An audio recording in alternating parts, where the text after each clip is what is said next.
Buenos días, good morning, buenas tardes, good afternoon, depending on wherever you are. Antes de nada, un primer anuncio. Verán en la pantalla un pequeño globo que se dice interpretación. Si quieren escuchar en español y los ponentes hablan en inglés o yo hablo en inglés, por favor, utiliza ese botón. Si están en YouTube, pueden entrar en el webinar en Zoom para hacer lo mismo, porque en YouTube no hay traducción entre inglés y español. Voy a seguir en inglés. It's a real pleasure to have this panel here today to discuss one of the most disturbing crises that we face in Latin America today, which is the high level of political repression in Nicaragua, leading up to what will obviously be, unless a miracle occurs, one-sided elections at the start of November. It's important to put what is happening in Nicaragua in the context of the region as a whole. We have not seen such a roundup of high-level opposition political activists, candidates, journalists in any country for decades, since fundamentally the end of the military dictatorships in the 1980s. We also have to bear in mind that this period of long-standing repression led by the government of President Ortega began after protests in 2018, which, although they were part of a long wave of protests, which we have seen affecting countries across Latin America, in no other place were so many people sadly killed as a result of repression by the security forces. Over 300 died in the process in 2018. There have obviously been in Nicaragua efforts to resolve the conflict between the government of Ortega and the opposition. We are very glad to have in the panel today Ernesto Medina, who took part in those efforts and can tell us about the problems which were faced in them. But the last round of dialogue ended in 2019 with some agreements which have not been implemented. And since then, as our panelists will explain, we have seen the steady role of ever more draconian government policies. Part of the problem relates evidently to the nature of Ortega's government, which we hope to understand a little bit better today. What motivates him? What has driven him to take these extreme measures? And what might potentially pull him back from going even further? And this opens, of course, the door to the broader set of questions. What can the international community, regional neighbours, or the EU do in any way to influence the calculations of Ortega, not necessarily before the elections, but possibly after the elections take place? Are there means of pressure which he might be more sensitive to than others? Or would he respond as he has responded until now to almost all sanctions or exhortations or other measures taken by the United States and the EU, which is to denounce an imperialist conspiracy to bring him down and to conjure up the imagery of the 1980s of a revolutionary standing proud against the forces of the West? We will see. We will hopefully learn a lot today. We have an excellent panel. I hope it's a productive discussion. And above all, I hope that we can bring awareness of the situation in Nicaragua and the very difficult choices which handling Nicaragua now involves. And on that note, I'll hand over to the moderator for our discussion today, my deputy, Renata Segura. Thank you. Thank you, Ivan. Bienvenidos a todos. For those of you who joined us late, we have simultaneous interpretation, which you can access if you are only on the Zoom website, not through YouTube, through the little globe in the bottom. Para la gente que apenas nos empieza a acompañar, si necesitan traducción simultánea, Hay un pequeño globo en la parte de abajo de la transmisión en Zoom, donde pueden acceder a la traducción a los dos idiomas. Este panel va a ser, como es tradición ya para Crisis Group, en Spanglish, y tendremos preguntas hechas para nuestros panelistas en ambos idiomas. Invitamos a la audiencia a que si quieren participar con preguntas, lo pueden hacer a través del Q&A que hay en el Zoom abajo, o si están siguiéndonos en YouTube, pueden hacerlo vía Twitter con el hashtag Crisis Nicaragua, y nosotros vamos a estar monitoreando allí. Tengo mucho gusto en presentar este distinguido panel de hoy, que tenemos un panel de lujo para una conversación que seguramente va a ser muy interesante, en este caso que, como decía Ivan, es bastante dramático. I'm going to start with Cindy Arsen, who does not need an introduction for anybody who has been following Latin American politics. Cindy is the director of the Wilson Center Latin American program, and it's one of the country's foremost experts in the Spanish-speaking countries in the Western Hemisphere. Cindy has been for over 20 years at the Woodrow Wilson, and she has testified at the House and the Senate, and he has produced numerous publications on all of the issues that are of most interest for all of us. So thank you so much, Cindy, for joining us today. Tenemos también a Gemma Cople Santamaría, quien actualmente es investigadora Maricuras del Frías, el Frederick Institute for Advanced Studies, aunque se ha desempeñado recientemente como profesora e investigadora en el Departamento de Historia de la Universidad de Loyola en Chicago. Gemma es nicaragüense, aunque ha vivido mucho de su vida en México y ahora recientemente en Estados Unidos, y tiene el gusto, como yo, de tener un doctorado en el New School for Social Research, así que le hacemos una pequeña propaganda a nuestra alma mater.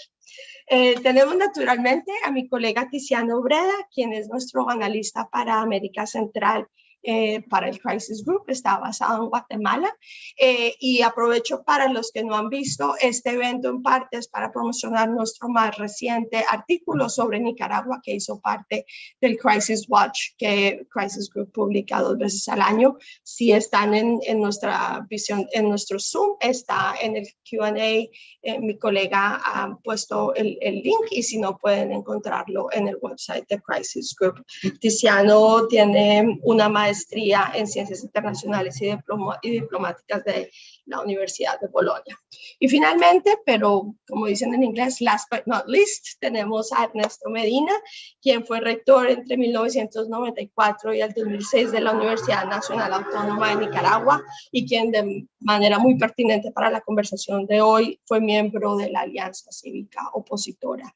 Ernesto tiene un doctorado de la Universidad de Gor-Asten en Alemania, o sea que seguramente después él y Gemma pueden conversar sobre lo amable que es ese país, pero por ahora vamos a empezar entonces nuestra conversación, y el formato que hemos escogido para hoy es el siguiente. Le voy a hacer a cada uno de nuestros panelistas una pregunta sobre varios de los temas claves sobre Nicaragua, y después le pediré a alguien más en el panel que haga un breve comentario.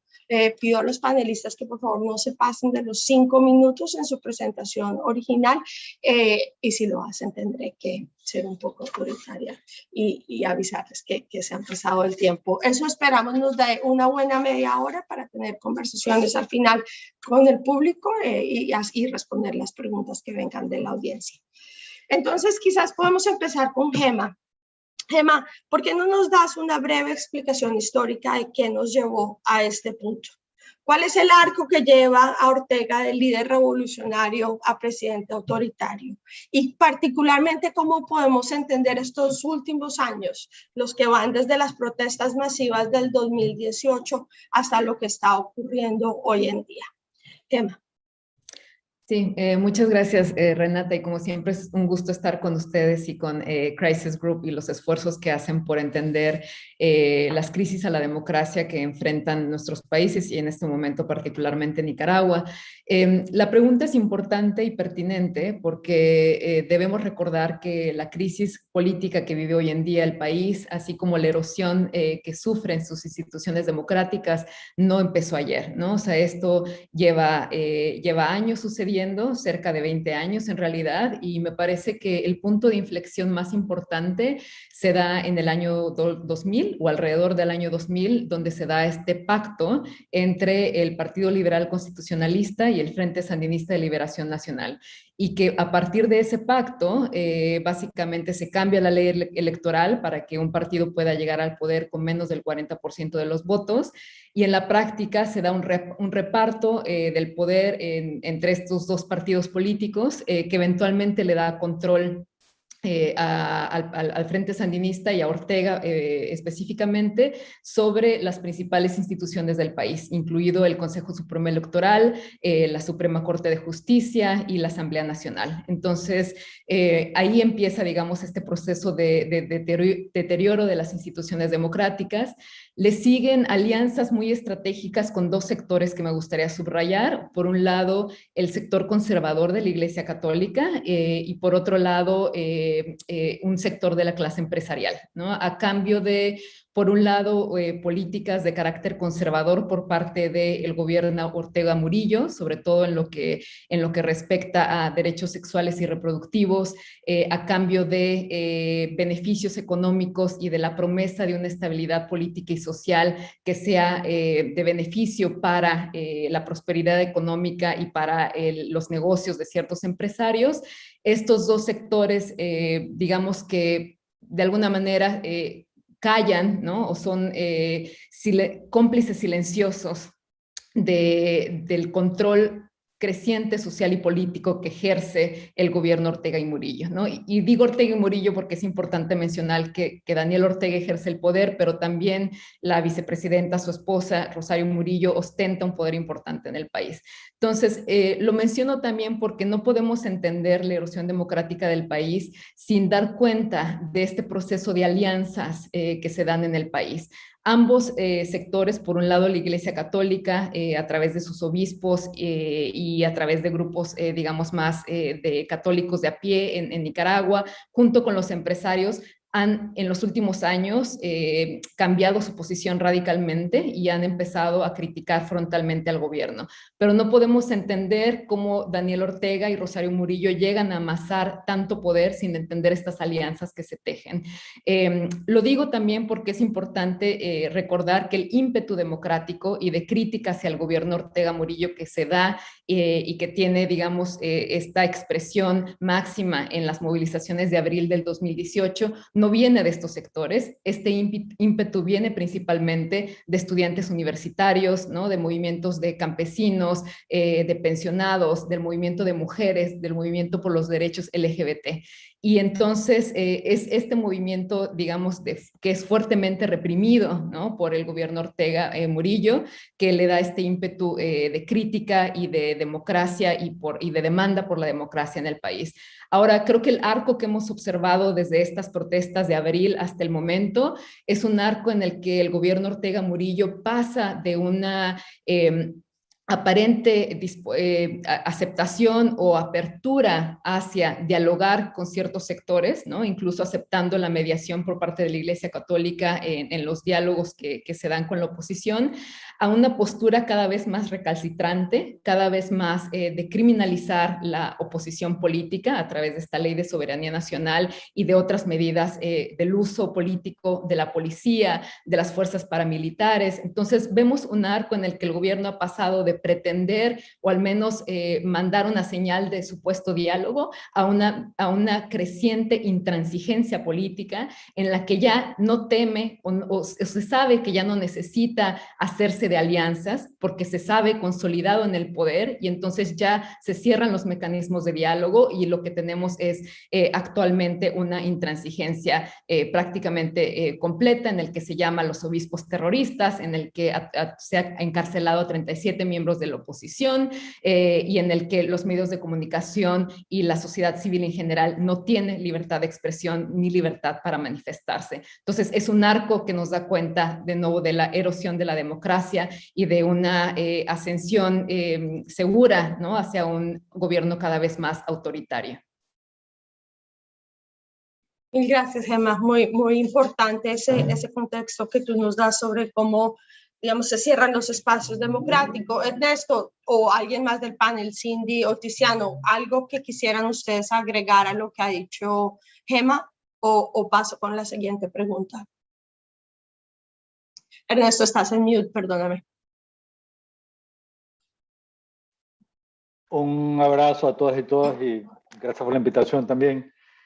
Yo solo quisiera agregar quizás el aspecto que complementaría el análisis muy correcto que acaba de hacer Gemma, y creo que también estoy totalmente de acuerdo con ella de que el 2020 y el pacto alemán-Ortega ha sido un punto de inflexión. Y igual creo que el análisis que ella hace de los acuerdos a que llegó Ortega con un sector conservador de la Iglesia en algún momento y con sectores empresariales fuertes del país, explican en parte esta evolución que ha tenido Ortega. Yo quisiera tal vez un poco enfocarme en el otro aspecto. ¿Por qué ha sido posible que alianzas con sectores relativamente pequeños, aunque muy influyentes en el país, hayan permitido a Ortega acumular la cuota de poder que tiene ahora? Yo creo que es el vacío que ha habido durante los últimos 30 años de una verdadera oposición. Ortega creo yo que supo medir muy bien a sus contrincantes, y los partidos políticos, que son lo que la ley de Nicaragua considera actores dentro de la lucha por el poder a través del diseño de la ley electoral del país y que no ha sido cambiado, él ha logrado cooptar a los partidos políticos, y la alianza con Arnoldo Alemán fue el punto culminante de ese proceso de anular a los partidos políticos, con el pacto con el Partido Liberal Constitucionalista, un partido que efectivamente tenía muchas simpatías en sectores de la población y que le ganó 2 elecciones a Daniel Ortega, fue totalmente anulado. Y los otros partidos emergentes que podían significar algún peligro eventual a la cuota de poder de Ortega también fueron anulados utilizando los mecanismos de la ley que él ya controlaba totalmente. Y por el otro lado, la sociedad civil nunca pudo articular una verdadera oposición. Estuvo concentrada en temas puntuales como los temas de medio ambiente, los temas de género, los derechos de la mujer. El movimiento campesino, que pudo haberse constituido en el aglutinante de un gran movimiento nacional, pues permaneció circunscrito a la zona por donde teóricamente iba a transcurrir el canal interoceánico, y aunque gozó de muchas simpatías a nivel nacional e internacional, no se convirtió realmente en un catalizador de una oposición política verdadera. Entonces hemos tenido un vacío realmente de liderazgo opositor que no se pudo tampoco resolver con la crisis de abril, y que es en parte, creo yo, lo que ha contribuido a que la situación haya llegado a los extremos que tenemos ahora. Déjame preguntarte sobre ese tema en particular. ¿Cómo ves tú las posibilidades de que la oposición se reconfigure después de las elecciones? ¿Qué chance hay, entendiendo que es muy poco probable que puedan tener ganancias en las elecciones mismas, que después de esto haya como una revitalización de esa oposición que tú bien describes como muy fragmentada y debilitada? Sí, de nuevo tenemos que hacer la distinción de los dos sectores opositores. Por un lado, los partidos políticos. Yo creo que todos ellos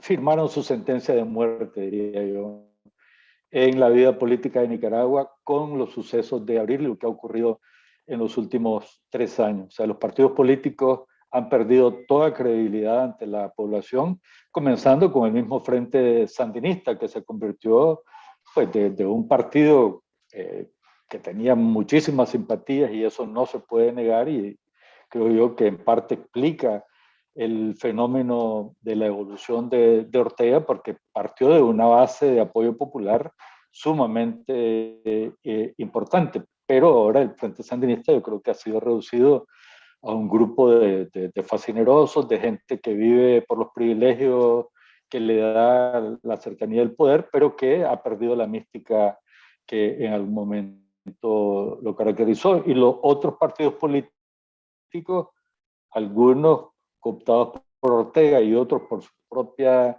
negligencia y falta de visión, pues yo creo que han perdido cualquier oportunidad de poder jugar un verdadero rol en la construcción del futuro de Nicaragua. Entonces, y desgraciadamente, y eso lo sufrimos ahora con la ley electoral, cerró el espacio totalmente a otras fuerzas que podrían haber jugado un papel, pero por no estar contempladas en la ley electoral como actores políticos, sobre todo pretendiendo utilizar la salida de la crisis a través del proceso electoral, los partidos políticos que eran los únicos que según la ley podían participar en esto, pues se están prestando a una elección que va a ser un completo fracaso para nosotros los nicaragüenses. Obviamente son las elecciones que Ortega quería y necesita para consolidar su poder. Eso deja a las otras fuerzas que desgraciadamente yo creo que perdieron también la visión, porque al colapsar los partidos políticos como opción, era el momento en que surgiera la sociedad civil con una propuesta nueva, diferente, una forma nueva de hacer política, lo que en algún momento nosotros llamamos el espíritu de abril, pero que nunca se concretó en una verdadera propuesta organizativa que aglutinara a todas las fuerzas opositoras que estaban en ese momento centradas en esas fuerzas emergentes de abril, pero que permanecieron dispersas, incapaces de unirse y sobre todo incapaces de presentar una propuesta política. Yo creo que el momento, si bien es cierto, se perdió para poder haber con fuerza dicho, aquí estamos y esta es nuestra propuesta. Yo creo que ante el colapso de los partidos políticos y el fracaso que van a hacer estas elecciones como posible salida a la crisis, yo creo que sigue habiendo un espacio para que estas fuerzas emergentes realmente asuman el papel que creo yo que les corresponde. Pero para ello pues tiene que haber un proceso que no ha habido hasta ahora, de un diálogo franco, sincero, de propuestas con una visión de mediano y largo plazo del país, basada en la realidad y no en el deseo, que fue lo que predominó en muchos momentos de la lucha de abril y después, que creer que todo iba a ocurrir casi de manera milagrosa.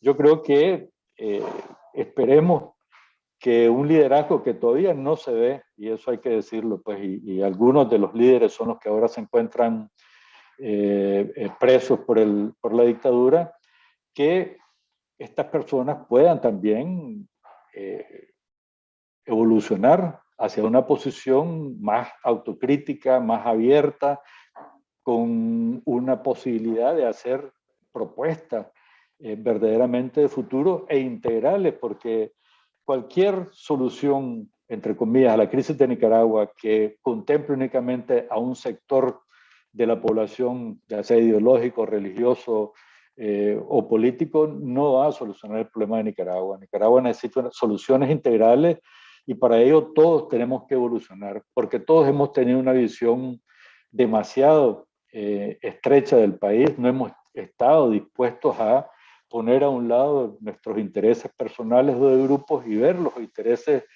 de la nación como tal y sobre todo de los grandes sectores desprotegidos que siguen siendo las víctimas principales de la tragedia que está viviendo Nicaragua. Entonces, resumiendo, yo sí creo que hay una oportunidad, se perdió un momento ideal para poder habernos presentado con una propuesta fresca, nueva, diferente, que se convirtiera realmente en un gran movimiento político unitario que le plantara cara a la dictadura.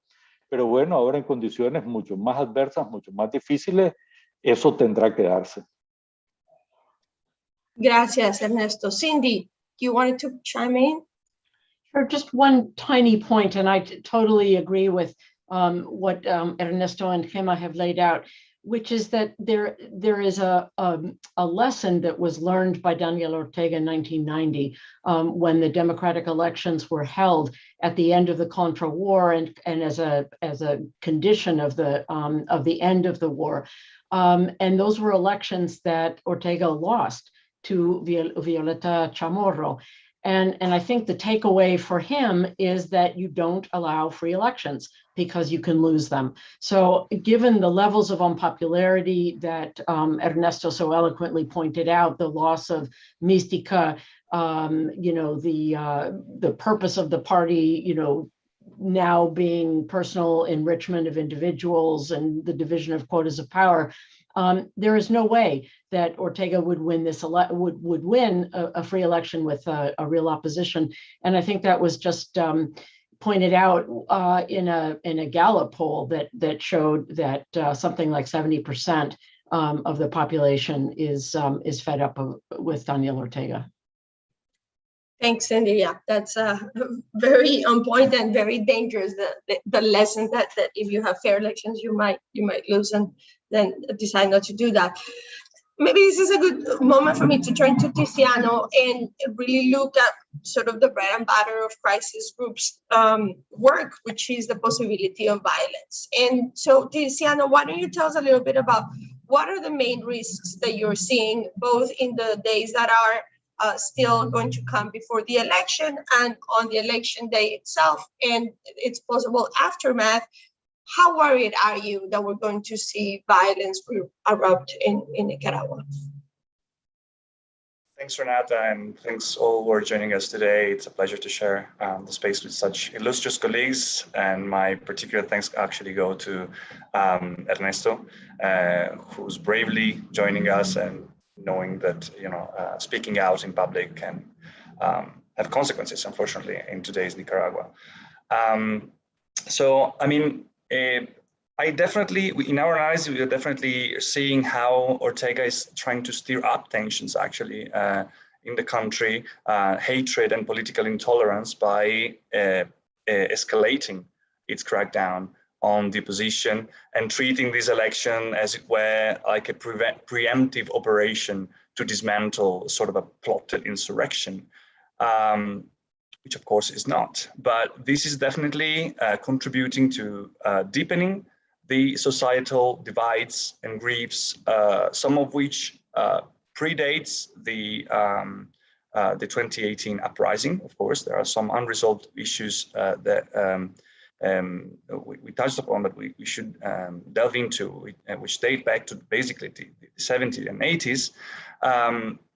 And of course, on top of that, another layer of grievances and griefs related to the 2018 crackdown, all the families and relatives who lost their relatives, who were injured, who were forced into exile.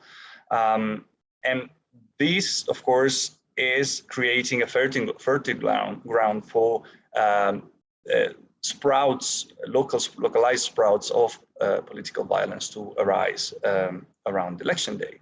I also fear that the next target, the next kind of targeted violence could be directed actually to the media, to journalists who try and go out and cover the election, to monitor it and to denounce eventual irregularities, because that's also been one of the flashpoints that the Ortega government made clear.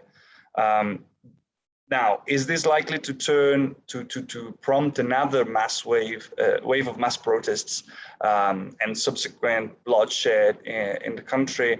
This is harder to say. I think there's a combination that on one side, as Ernesto perfectly laid out, the inability of the opposition to create an alternative front, the excessive focus on power struggles for power quotas and posting distribution with an electoral view, and of course, biased by ideological, sectorial, but also interpersonal divides, basically, as have created a sort of a disillusionment within most of the population. It's true what Cindy said, that 70% of the Nicaraguan of the interviewees of a Sid Gallup poll rejects the Ortega government. But it's also true that among that 70%, there's no clear support to another different political force or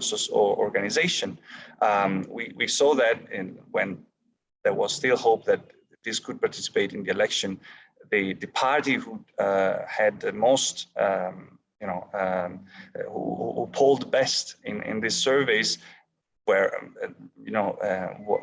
received a 3 to 4% sympathy by those interviewed in these polls. On the other hand, so this is on one hand the disillusionment. On the other hand, the Ortega government has managed to impose basically a de facto police state, has fine-tuned and strengthened its intelligence networks reach to the very local level in the communities, and has been able to impose basically terror, fear among the population, particularly on enforcing thousands of, particularly those most active since 2018, to either flee into exile or hide in the country. And that, I think, the combination of these two factors make it a bit more unlikely or a bit harder for people to feel, to dare basically taking onto the streets massively in the case of an election that is perceived to be, of course, one-sided.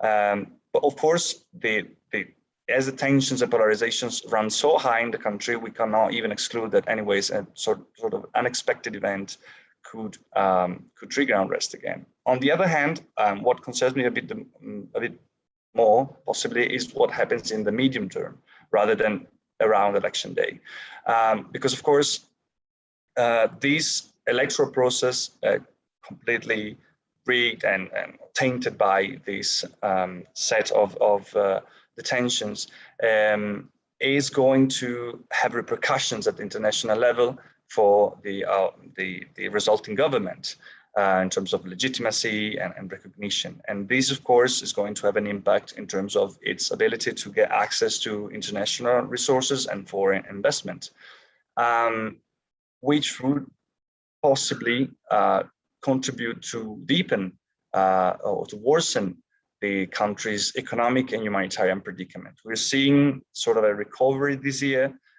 which is being, of course, prompted by an overall global reboost of the economy, a lot of flexible financial policies and influx of resources coming from international organizations. But this is not going to continue possibly in the next few years, particularly if international pressure against these mounts.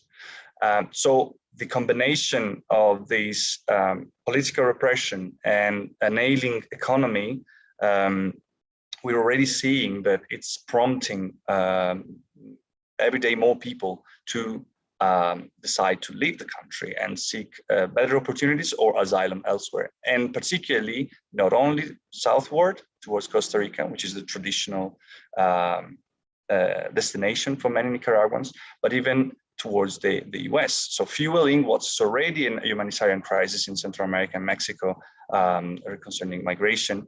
And these could definitely worsen in the upcoming years. And just to wrap up, we should not even also exclude or take out the issue that even though the grievances that made the protest in 2018 so massive, where of course social and political in terms, the trigger for the mass protest was actually economic. The reform to the social security system in Nicaragua, which made people go into the streets, and of course the crackdown then made the protest expand. But so in such a situation in which the country's economy will continue to be unstable and possibly ailing, it should not be excluded that also economic grievances could lead to some form of unrest in the future. Thanks. Thanks, Tiziano. Gemma, tú que has estado mirando tan de cerca el tema de violencia en América Central y México, ¿coincides con ese diagnóstico que nos da Tiziano? Sí, me parece por un lado que efectivamente el nivel de, digamos, de criminalización, intimidación y control que ha logrado el régimen Ortega y Murillo es tal que han logrado pues neutralizar o silenciar al menos como a los que estaban protagonizando las protestas en las calles, ¿no? Y también han forzado a muchas personas al exilio, incluidos opositores políticos, pero también líderes del movimiento de jóvenes, de universitarios, ¿no? Que a algunos recientemente se les ha dado refugio, se les ha reconocido en Estados Unidos, ¿no?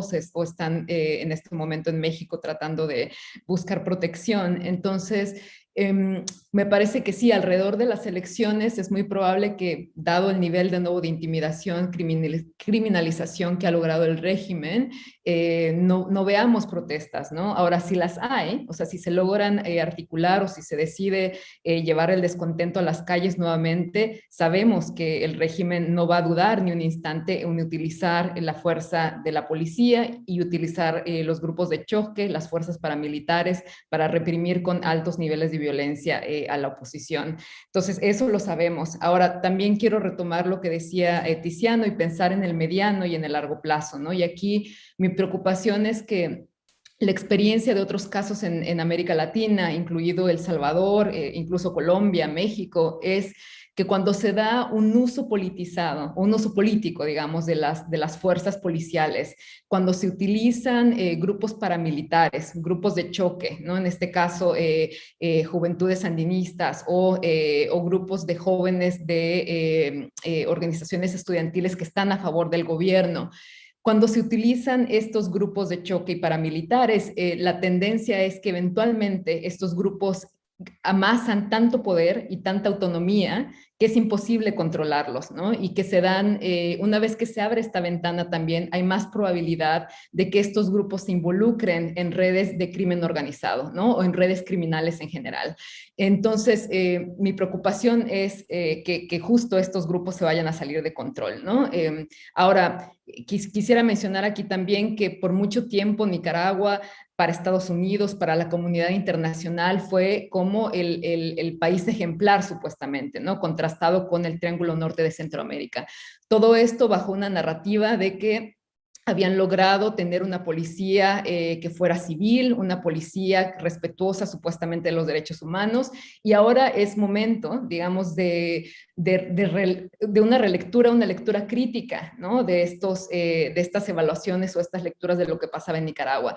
Muchos expertos en seguridad en el país saben, ¿no? Y se conoce, se ha documentado que hay lazos claros entre élites políticas y redes de crimen organizado, ¿no? O sea, que la penetración del narcotráfico en la costa atlántica, pero en otros lugares, problemas de corrupción y de lavado de dinero, están al centro, digamos, del andamiaje institucional y político del país. Y entonces, de nuevo, aquí es donde yo veo el riesgo en el mediano y largo plazo, en el uso político de la policía, en el uso creciente de los paramilitares o estos grupos de choque, de estos grupos armados que van a amasar tanto poder y tanto tienen la capacidad del uso discrecional de la fuerza, que se van a salir del control y que de nuevo vamos a ver una zona cada vez más gris, como en otros países de la región, entre lo político y lo criminal o las redes ilícitas.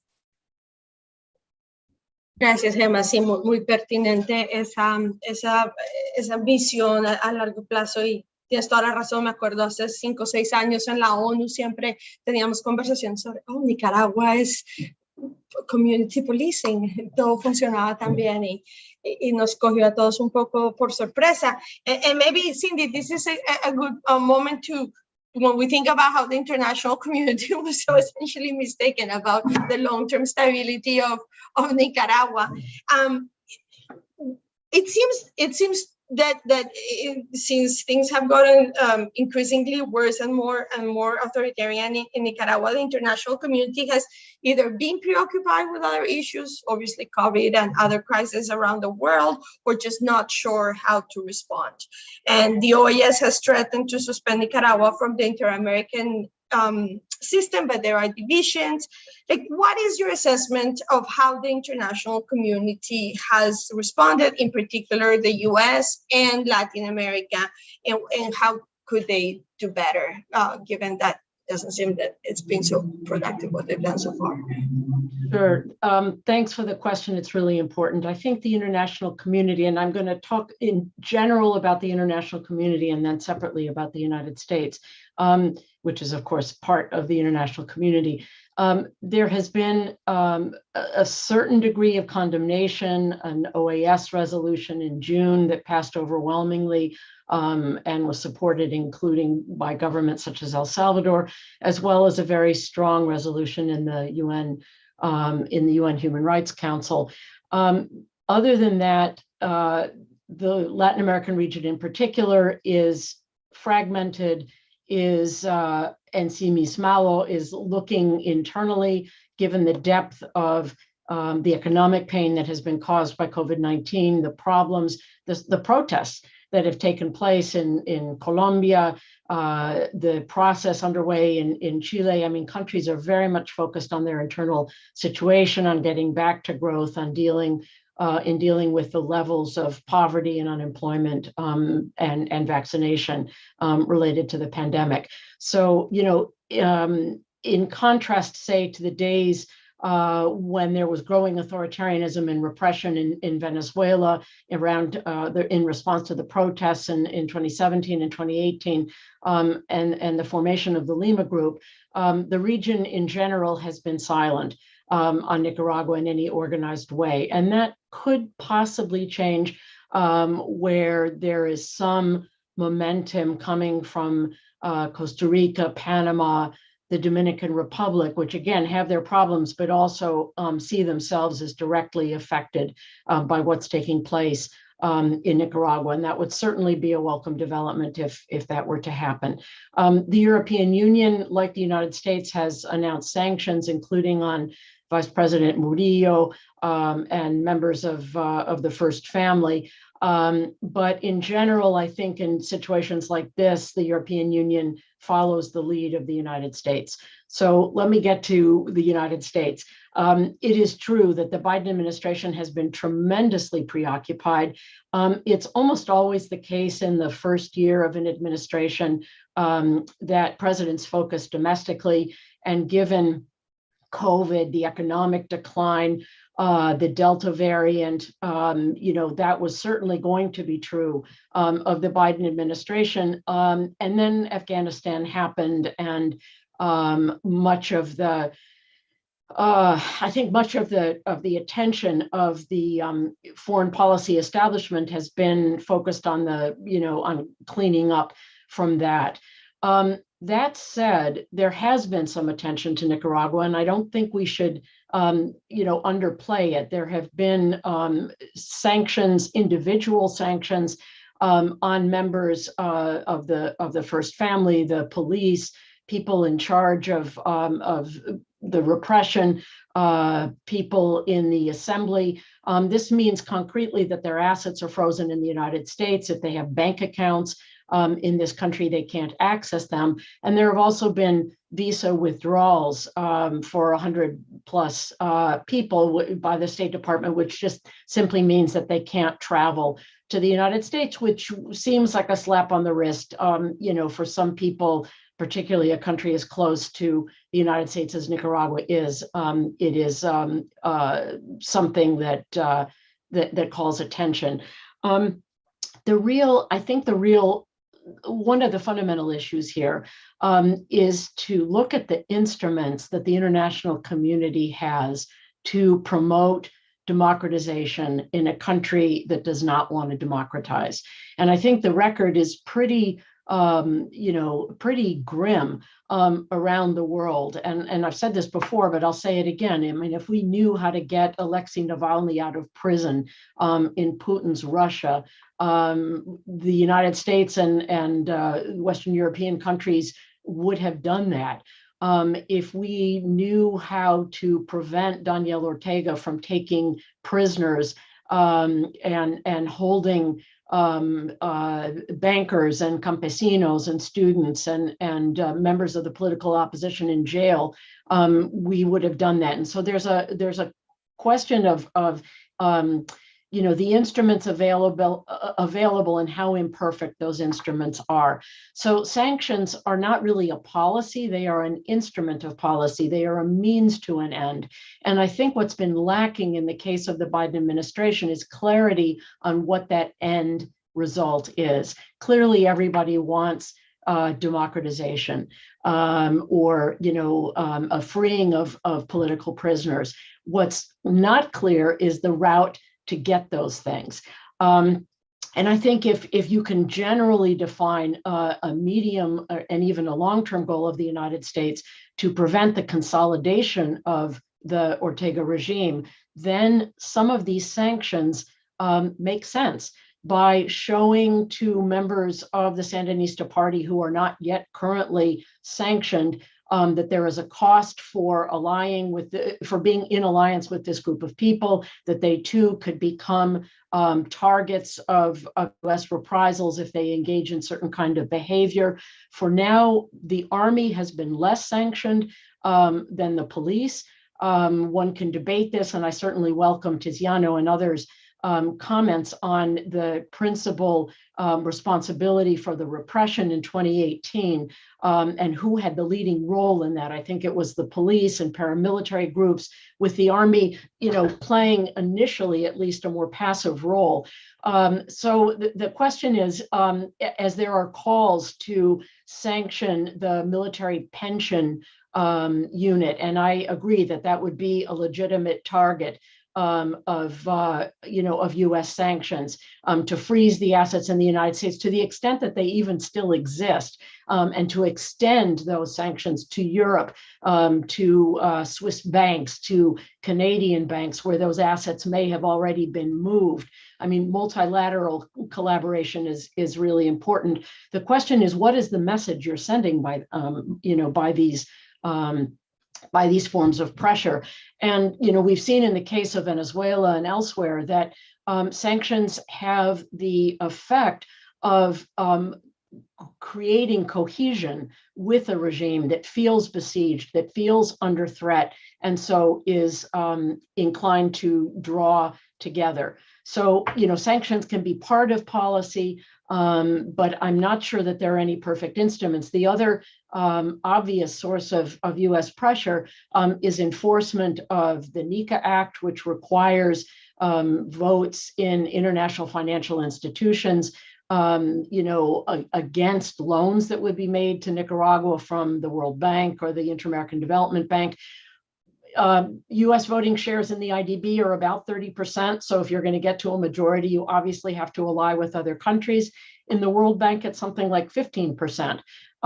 So it's clear that the United States alone is not in a position to stop these sorts of things. And there's also, this proviso that restrictions on aid not affect humanitarian aid. And I think it's on this basis that the SDRs, the special drawing rights from the IMF, were authorized for Nicaragua in the same way they were authorized for countries around the world, in order to relieve pressure on budgets, to allow people to acquire vaccines, to spend on social policies. So I guess the bottom line is that there are no perfect instruments to achieve the objectives that I think all of the democratic world wants to see, which is a freeing of prisoners, an end to the terribly repressive conditions in which they're being held, and a gradual political opening that can lead to the reestablishment of some form of functioning democracy in Nicaragua. How you get there is never solely an issue for the international community. The international community can provide an enabling environment, but ultimately, in all cases around the world, the change has to somehow come from within. So I guess I don't want to be defeatist, but I guess I consider myself more of a realist in terms of the necessity on the one hand to for moral and ethical purposes to continue to condemn what is happening, but also to be very clear-eyed about the objectives that are being sought and the instruments that are being used and whether those instruments are going to produce the desired results. And just one final point, which is that we've seen in a case, such as Venezuela, and we saw in the case of Honduras when it was expelled from the OAS in 2009 after the removal of an elected president of Manuel Zelaya. Number one, what happened in Honduras? At a time that it was isolated from the international community, organized crime moved in a huge way. So if the idea is to restrict resources to Nicaragua, you have more incentives for various actors within the regime to ally themselves with organized crime as a way of gaining resources. The second is that the United States, Canada, the European Union are not the only actors in the world. There is Russia, which is there in a very big way in Nicaragua. There is Iran. Not much transparency or clarity about what Iran is doing. There is the potential that Nicaragua would abandon its recognition of Taiwan and instead recognize China in exchange for some kinds of things. In other words, there are any number of undemocratic actors that can play in this space, and squeezing the regime economically has some very unintended consequences as well. Thank you. Thanks, Cindy, very much. There's actually several questions that have come in the Q&A, but before we turn to that, then why don't I give the floor to Tiziano to address specifically the EU, as several of our audience members are actually from Europe. What do you think the EU has done, and what limitations are they facing, especially in the context of what Cindy has said? Thanks, Renata. Well, it's difficult to complement Cindy's intervention. I think she really laid out most of the things that are really of concern in terms of the international response. I would just add, maybe before getting to the EU, that there are a couple of issues at the regional level that are super complicated to address. First of all is the role of the other part of Central America that Cindy left out, which is the Northern Central American countries, which also play a key role, could play a key role in engaging with Nicaragua. They are the more interconnected, intertwined, but of course they've been more hesitant in terms of speaking out publicly, taking a strong stance against what's going on in Nicaragua.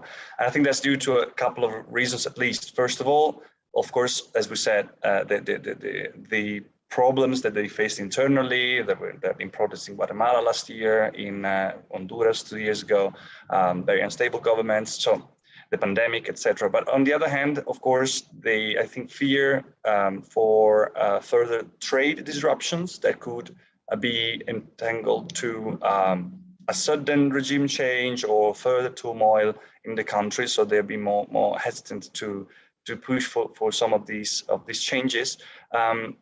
But also because they are all facing themselves, they are facing similar authoritarian tendencies in their governments, with similar concentration, following a similar path of concentration of power, re-election bids, etc. So I think, and that maybe is also shared with other states, other countries in Latin America. I think this hesitancy is connected to this unwillingness to support initiatives that could actually boomerang against themselves at a later moment. There also is a second problem within the OAS in particular, who's facing, as an institution, a legitimacy and credibility crisis under the leadership of Secretary General Almagro, I believe. particularly the 2019 events in Bolivia and the role of the OAS played in that election, I think narrowed a lot, if not zeroed even, the chances that the OAS as an institution continue to play a positive role, in a constructive role in Nicaragua. Overall, my sense is that there is widespread agreement, even more, every day more agreement that the situation in Nicaragua is concerning, even from Caribbean states, which usually tend to back Ortega and withdrew their support in recent resolutions.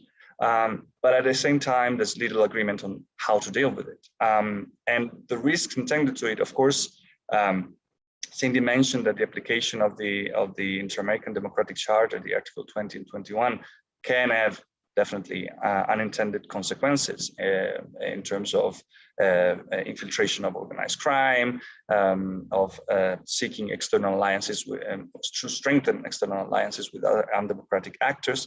But at the same time, there's a risk, the real risk to me, that if this tool, which is among the most powerful ones within the OAS system, is not taken into, is not considered, is not implemented when in a country, a government basically beheads all the opposition forces and possible electoral contenders and go to a one-party election, basically, or one-sided election. If it's not implemented even yet, if it's not recognized as a rupture, a disruptor of the country's constitutional order, then that tool, I think, becomes quite useless, if I can use a strong word, in the future. Now, coming to the EU,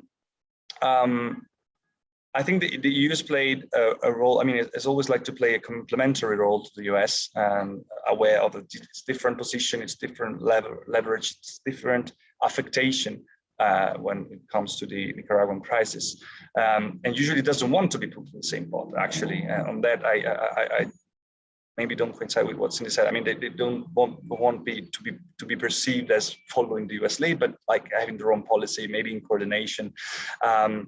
But I think at this time there should be an open, that there is a fertile ground to actually strengthen coordination in what was pretty much shattered international response to the crisis, when, particularly under the Trump administration, as Cindy said, that sanctions were a policy in itself instead of being tools of a policy. And I think the EU can draw on what is actually been his position when it imposed sanction, laying out clearly a set of demands, a set of areas in which it wanted to see developments, improvements, in order to tweak and to modify and even possibly ease the pressure that it has put with sanctions and with withdrawal of development cooperation, etc. Because there's an opening, I think, in the Biden administration to have more frank conversation about this coordination. And what does this coordinated response should look like? I think there are at least three elements. The first is making use of the still existing communications channels, open communication channels with the government, particularly by more sympathetic says, particularly in the region. The EU has played a positive role in Bolivia. There have been tensions lately, but still could be an entry point to basically try and persuade Ortega to concede on some minimal de-escalation actions before the election, including the release of some political prisoners, allowing free press coverage and civil society observation of the election, with at the same time a clear message that if the tensions remain the same, if the crackdown remains so robust, there will be a robust response to that after November 7th. And the response after November 7th should look like precisely, should be agreed or fine-tuned with the US, with Canada, with the Latin American governments. The EU can use its role as observer and some of its member states as observer in the OAS to fine-tune and discuss policy measures to be taken in coordination with the region. It could also, Cindy mentioned, strengthen coordination about implementation of sanctions, because many of these individual sanctions, targeted sanctions that have been imposed lately, it is my understanding that are really hard to follow through. The money, as Cindy said, may have been moved from one place to another, and I'm not sure there has been so much communication between political international actors on implementation of these measures. So that could be something that could be improved. Just to wrap up, this punitive or this robust response should actually not only be aimed at pressing Ortega, but also to establishing a sort of a roadmap that we call in the watch list update for Ortega after this strain in diplomatic relations takes place, to draw a pathway to partly restore these diplomatic relations, if Ortega is willing to, of course, and we should include a clear set of demands, including the release of the political prisoners, safe return of exiled or some positive role for those who have been exiled, the resumption of talks with the opposition groups that compose this myriad of umbrella organizations in the opposition, and which is something that the EU has partly done, as I was saying, when it imposed the sanctions framework, but not as much so it came from the US. It was there was a set of demand in the OIS, but still, this, as I was saying, were shattered initiatives. And I think a clear set of demands coordinated between US, EU, Canada, and Latin American states would be possibly more effective in this regard to give Ortega clarity about what is actually expected and what are the conditions for him to basically restore some of these relations. And just finally, since this is having a great humanitarian fallout, just finally, since this is having a great humanitarian fallout in the region in terms of migration flows, I think the EU can play a positive role in stepping up aid to civil society organizations, shelters, and in multilateral agencies who deal with the influx of migrants and asylum seekers in Costa Rica, but also in Mexico, possibly even in neighboring countries in the future, to alleviate their living conditions and support them technically to file their asylum claims. Sorry, this is it. Disculpa, gracias, pero tenemos muchas preguntas en el chat y que nos están llegando también por internet y hay bastantes muy buenas y quiero que tengamos tiempo de conversar. Entonces, si les parecen, voy a reunirlas por temas y abro al panel para algunas respuestas. Hay dos preguntas que están más o menos interrelacionadas sobre qué puede pasar en el futuro inmediato después de las elecciones y que asumen un poco que una vez que Ortega haya ganado y se vea en el poder, se sienta menos presionado a continuar la represión y quizás esté más dispuesto a empezar un diálogo. Puede que sea un diálogo más informal con los sectores de la oposición, o quizás la pregunta es si existiera el espacio para un diálogo más formal hacia una transición tipo lo que está pasando en México en el caso venezolano. La pregunta es ustedes, ¿qué tan factible ven que sea eso? Que una vez que Ortega y Murillo se vean en el poder, se sientan, digamos, quizás con la libertad política de iniciar un diálogo. Y si eso ocurriera y empezara a ver, por ejemplo, una liberación gradual de los presos políticos, ¿sería posible la reconstrucción de relaciones con el sector empresarial, con la iglesia, con estos actores que, como habíamos discutido antes, estaban, digamos, fueron socios claves del gobierno de Ortega y Murillo? ¿Qué tan factible ven ustedes que sea eso? Quizás le lanzo esta pregunta a Ernesto y vemos si alguien tiene algún comentario después. Gracias, Renato. Me estás haciendo la pregunta del millón, como decimos en Nicaragua. Y En realidad, yo creo que Ortega tiene que darse cuenta de que con las elecciones, de la manera en que él las está preparando y se van a desarrollar, él no va a resolver el problema de legitimidad que definitivamente tiene. Y yo pienso que él debe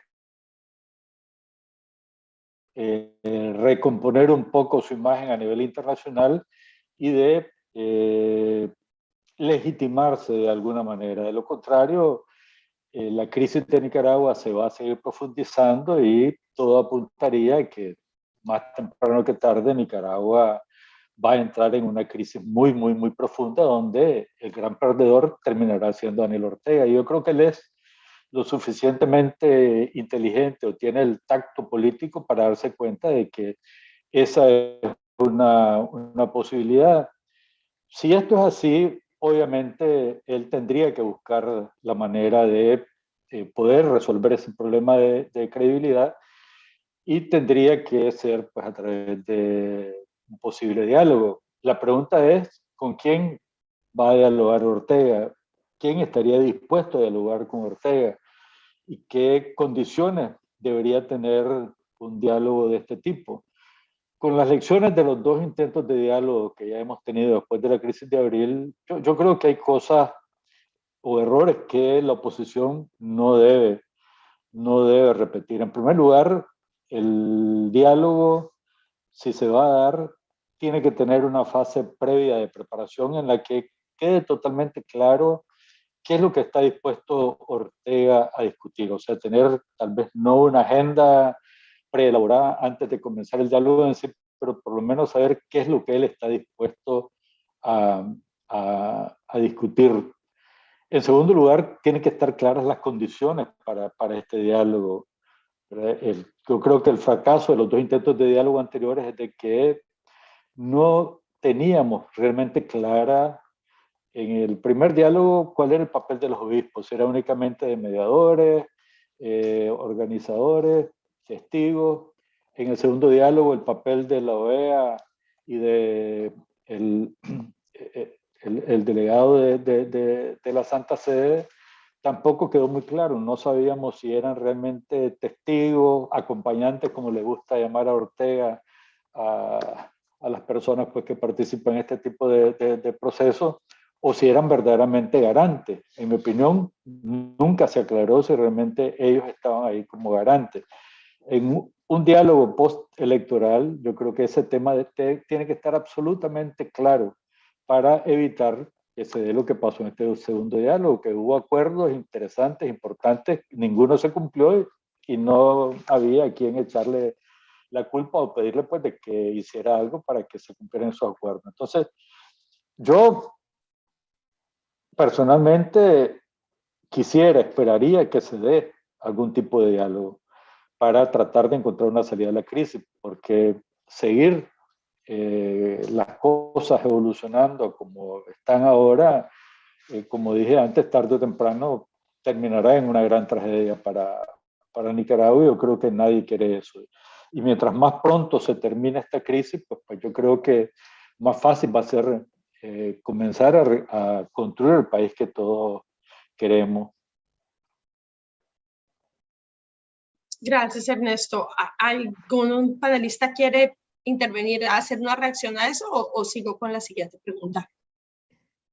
Si pudiera nada más agregar que, digamos, coincido plenamente con lo que decía Ernesto y quizás nada más expresar mi preocupación en que, por un lado, sería deseable efectivamente que se abrieran canales de diálogo y de negociación y quizás como con estos sectores, ¿no? Que yo mencioné en un principio, justo permitieron el andamiaje que le da legitimidad al gobierno, ¿no? El sector empresarial, la Iglesia Católica. Mi única preocupación es que esto justamente permita legitimar al gobierno, ¿no? Y que entonces la oposición se vea paralizada, ¿no? Y que no haya una promesa ni una ruta clave o clara, ¿no? Para desmantelar el aparato represor que se ha institucionalizado, ¿no? O sea, a través de leyes como la ley de soberanía nacional y de nuevo también con el uso político de la fuerza. después de tantos meses de discursos que criminalizan y realmente demonizan a la oposición, ¿no? Donde se les llama diablos, ¿no? Donde se les llama, o sea, claramente hay un proceso muy fuerte de criminalización y de demonización de la oposición.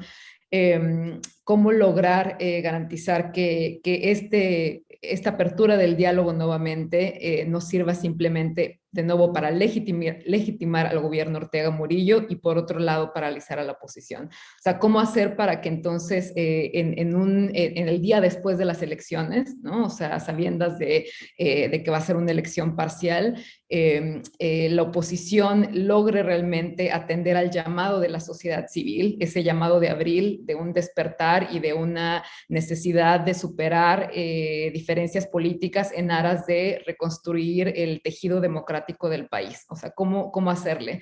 Y aquí creo que la labor de la oposición, sobre todo escuchando a Ernesto y lo que nos ha dicho, es importantísimo que se logren de nuevo superar estas divisiones, y sí es importante también recordar el papel de la sociedad civil, ¿no? De los estudiantes universitarios, tenerlos siempre al centro del diálogo, porque ahí estuvo el corazón de nuevo de este ímpetu democrático y de cambio, y entonces debemos de tenerlos en la mesa de negociación.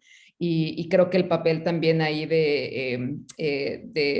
es importante recordar, como decía Cindy, ¿no? El cambio tiene que venir desde adentro, ¿no? Y entonces aquí la oposición política que esté a la altura de las circunstancias, y por otro lado, efectivamente, el empresariado, las iglesias en plural, no nada más la iglesia católica, y por otro lado, la sociedad civil, sobre todo los estudiantes, los jóvenes, el movimiento de mujeres.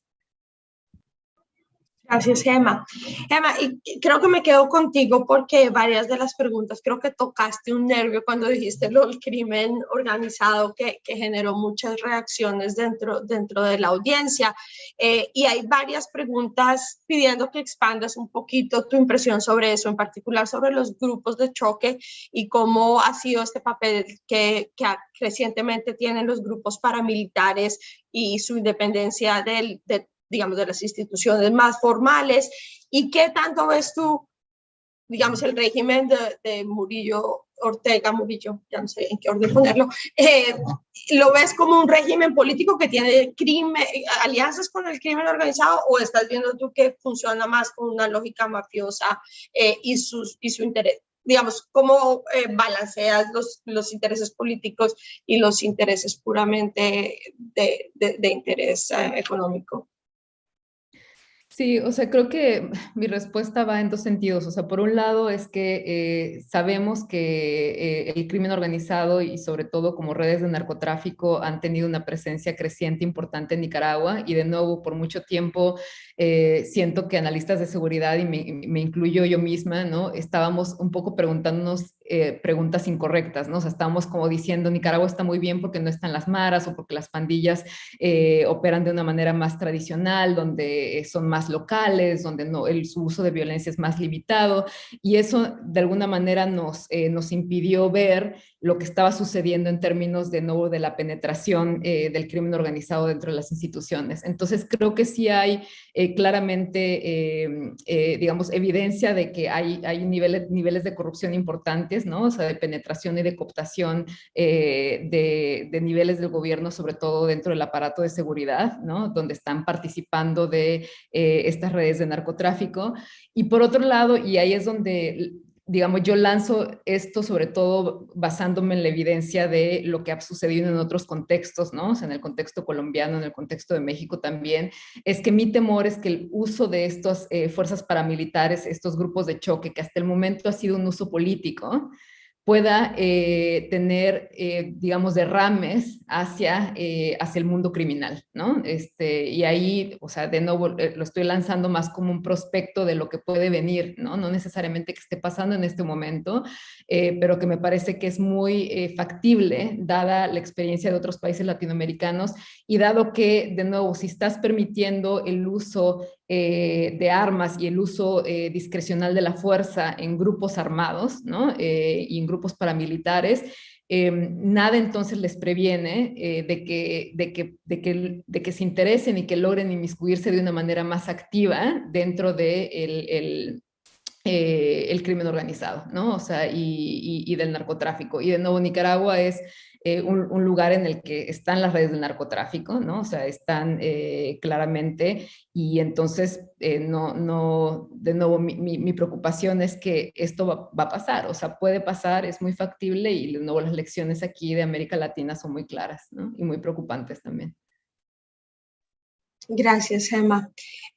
Si nadie quiere intervenir en esto, quería hacerle, maybe I'm going to turn to Cindy, and I'm going to read 2 questions that I think are fairly pertinent to what you spoke to, and maybe Tiziano might want to chime in. One says, in addition to sanctions, why is the international community not revising all the treaties and agreements with Nicaragua, such as B32, Esquipulas 1 and 2, commercial agreements with the EU that mention respect for human rights that are clearly violated? And similarly, and relatedly, I should say, the latest forecast from the World Bank and the IMF show good numbers on economic growth in Nicaragua, and the funding flow from them, from the IADB and the BCIE, has not stopped. Do you see this as coherent with the U.S. policy regarding Nicaragua right now? Let's start with the international lending. The United States is a member of the BCIE, of the CABE in its initials in Spanish, or no, maybe that's English, the BCIA. But it does not have a controlling decision in that. And it's true that there has been a significant amount of funding. And if I'm not mistaken, Nicaragua is poised to take on a leadership role in a kind of a rotating way within the bank. So I'm not sure how much influence the United States can exert, but it shouldn't. It should use the leverage that it does have. I simply don't know about how much has gone from the IDB or the World Bank to Nicaragua. If money has gone, then it is not consistent with the rest of US policy, which is clearly reflected in the NICA Act passed by Congress. It's reiterated in the Renacer Act, which has passed the Senate, but not yet the House, which doubles down on this question of international financial institution lending, as well as having a number of other provisions. Then in terms of economic recovery, I mean, I think Nicaragua is going to recover in the way that many countries are recovering, with increased demand in the international community. Something like half of Nicaragua's exports come to the United States. As the U.S. economy and consumer demand, goes up, the demand for Nicaraguan exports is also going to rise. So that raises the question: should Nicaragua be suspended from the Central American Free Trade Agreement, CAFTA-DR? There are a lot of legal difficulties. It's not clear that once you have a treaty in place, one party like the United States can simply suspend one member, although you're absolutely right. The person who asked the question is absolutely right that these treaties include governance clauses. And then if you reopen all of CAFTA, you look around at the governments, other governments in Central America, El Salvador, Guatemala, lots of problems there. So you just jettison the whole thing. And I'm not sure I want to get into a big debate about sort of who benefits from free trade, but I think that, economies overall, employment, wages, would suffer if trade did not go forward.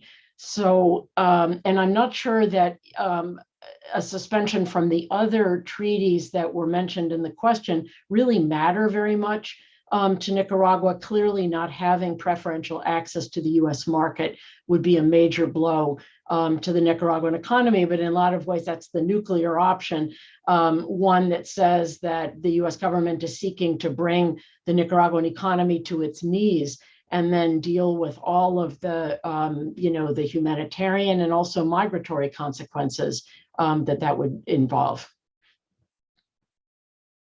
Thanks, Cindy. I saw Tiziano nodding approvingly of all of your comments, but he might have something to chime in. Definitely. I mean, I agree with everything that Cindy said. I just wanted to jump into in relation to foreign loans. If you look at actually was approved between 2018 and 2020, and before the pandemic started in 2020, it was none.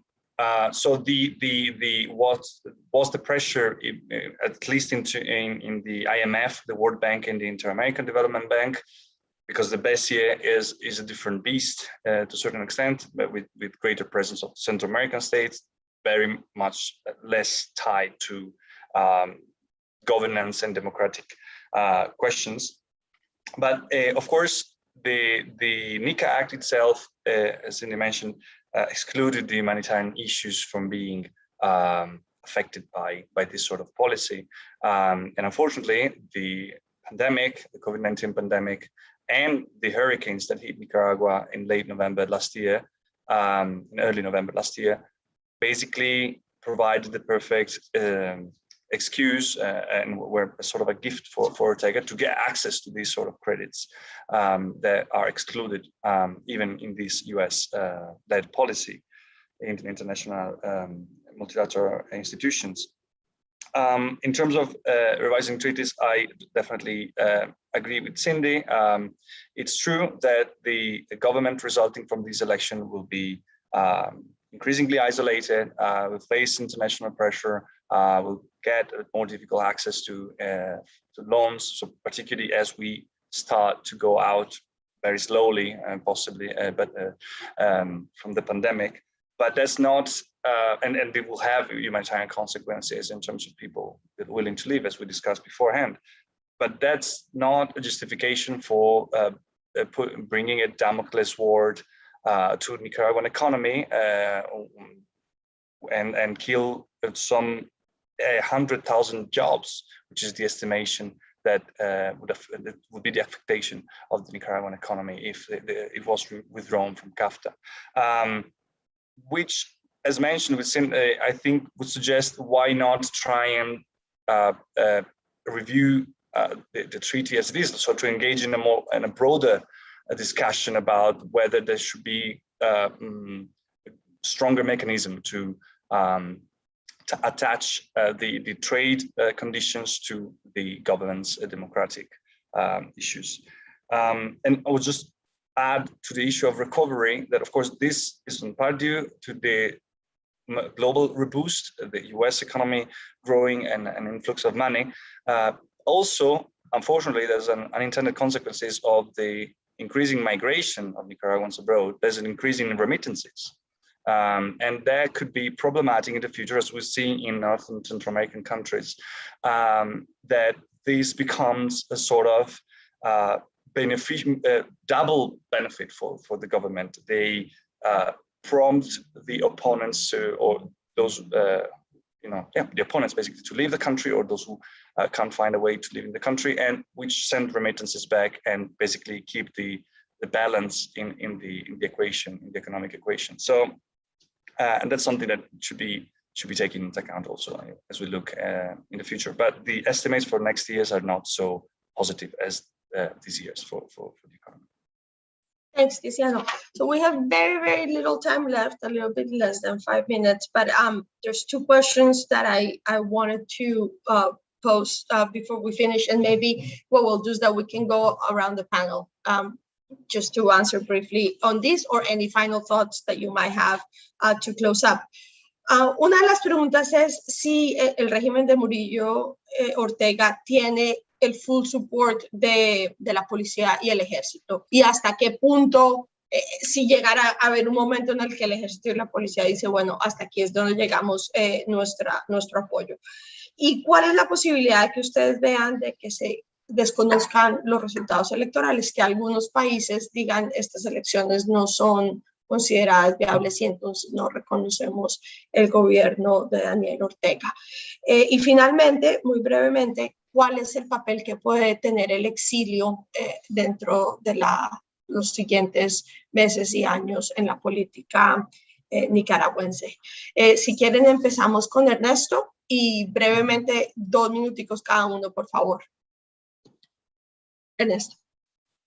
Sí, gracias. Bueno, es indudable que Ortega ha logrado controlar toda la institucionalidad del país y destruir toda la base pues, democrática de la sociedad nicaragüense. Y eso incluye a las instituciones armadas, especialmente la policía.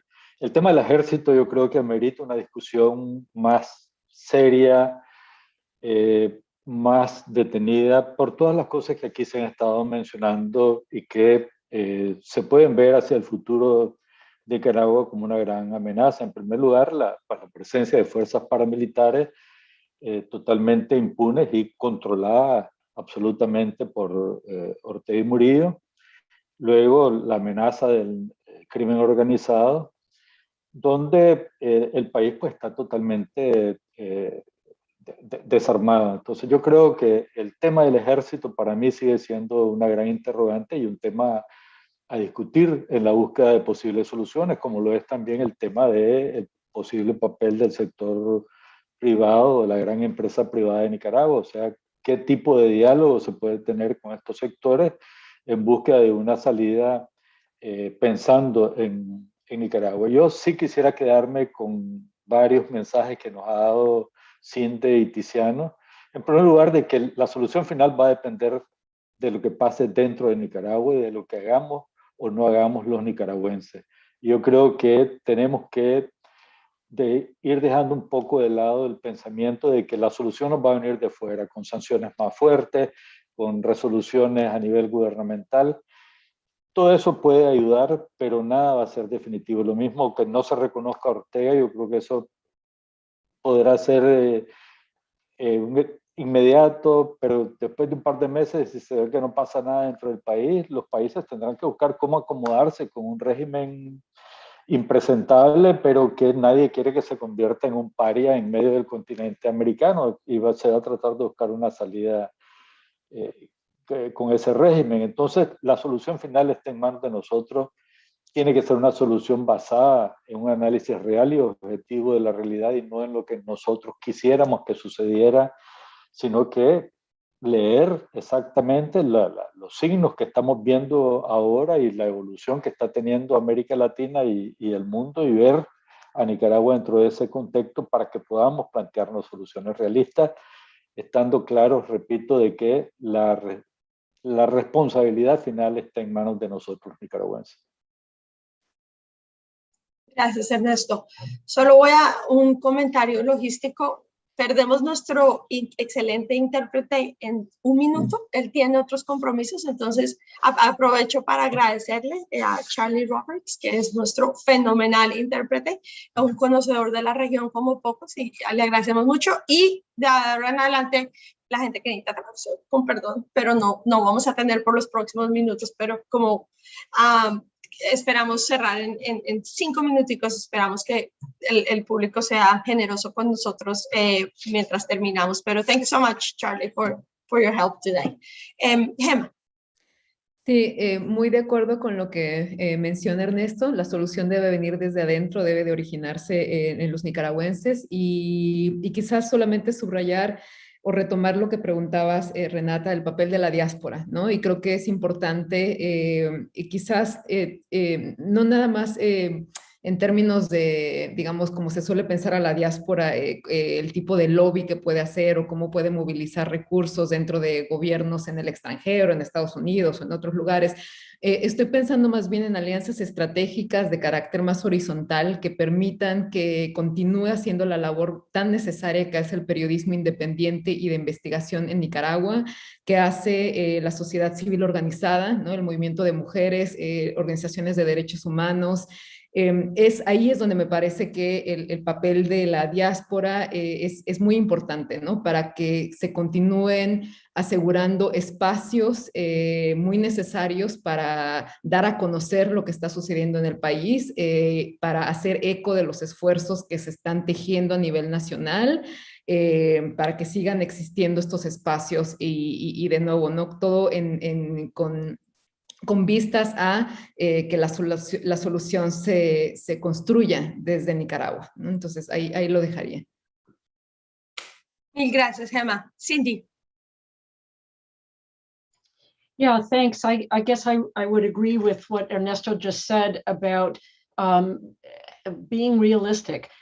There are no perfect instruments. There is no perfect cause and effect. But what I think has to happen from the international community is a sense of what is the outcome that you are trying to influence, and what are the instruments you have for producing that outcome. And those are really the questions. And I think one of the earlier questions that came from the audience about, are there, does Daniel Ortega have full control of the police and the army? Well, maybe he does, but Rosario doesn't. And how can that be exploited and examined?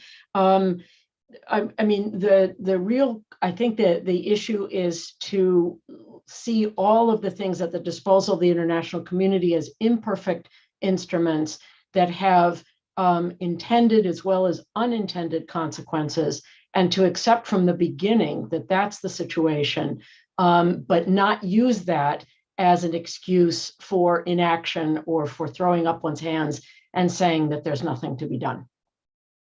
Thanks so much. Tiziano, last word.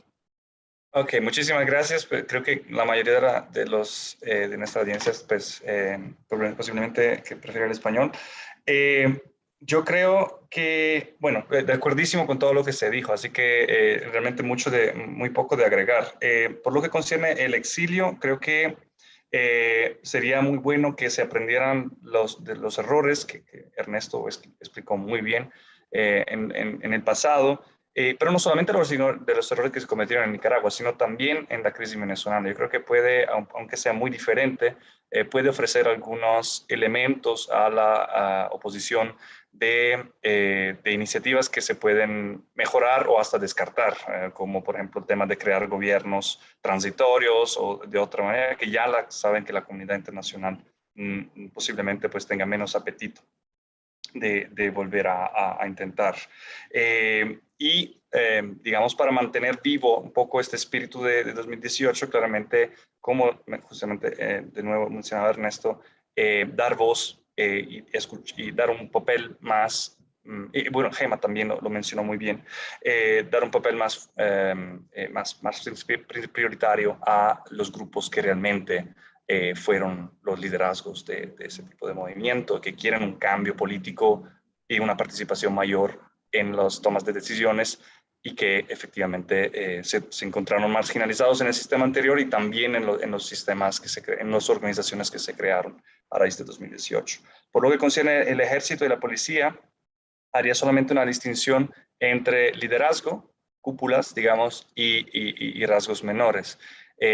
Lo que sí parece es que Ortega tenga un control y una lealtad muy fuerte por parte de las cúpulas, tanto militares como la policía, y claramente estas son instituciones muy jerarquizadas. Entonces hemos visto en 2018 como cualquier señal de disidencia interna pues es sancionado de manera muy fuerte. Entonces seguramente, aunque haya quizás descontento entre los largos menores, es difícil que se exprese por miedo a represalias. Y ahí abriría un pequeño paréntesis sobre el tema de sanciones, porque me parece que en el caso de la policía fue claro, digamos, el apoyo a las políticas de gobierno de represión de las protestas desde el principio. En el caso del ejército, yo he visto una evolución en el discurso público del general Avilés y de algunos otros funcionarios hacia un acercamiento a Ortega y digamos, un juramento de lealtad mayor tras ser sancionado por parte de Estados Unidos. Por lo tanto, ahí también intentar ver, también por lo que se demanda desde el exilio, desde el exterior, desde el movimiento de oposición a la comunidad internacional, cuáles son las consecuencias digamos que no deseables de algún tipo de medidas de presión desde fuera. Creo que habría que tener reflexión ahí también en ese sentido. Ahí me quedo y agradezco a todos por la participación. Mil gracias, Tiziano. Bueno, le voy a dar la palabra ahora a Ivan para que cierre el evento, pero antes quiero darle el agradecimiento a todos nuestros colegas de Crisis Group que nos ayudaron, a Stephanie, a Lavinia, a Michelle, a Natasha, particularmente a nuestros interns, a María Francisca y a Manuel, que trabajan muy duro por muy poco dinero, o sea que les agradecemos muchísimo por todo su apoyo. Ivan. Renata, thank you very much. Gemma, Sydney, Ernesto, Tiziano, Renata, of course, for your moderation. Thank you so much. To all our audience, we hope you've learned a lot, understand a little bit better what the situation is like in Nicaragua. And if you have, and you found it interesting, please come next week on the 19th of October to an event we'll be having on another very troubled country in the continent, in the region rather, Haiti. So on that note, I'd like to say thank you for watching, for viewing, and have a very good afternoon. Thank you. Buenas noches, gracias.